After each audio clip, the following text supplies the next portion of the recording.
Ал міне құрметті маңғыстаулықтар, Ұлы Дала жорығының 1200-ші шақырымына жеттік. Сөндір.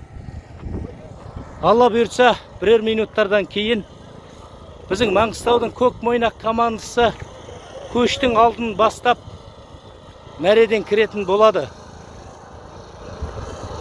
Төртеуі де түгел. Мінекей біздің Маңғыстаудың Көкмойнақ командасы мәреден өтейін деп келе жатыр. Құттықтай берсеңіздер болады, маңғыстаулықтар. Міне Рәбім ағамда 1200 шақырымды бағындырды. Ой, жарайсыңдар.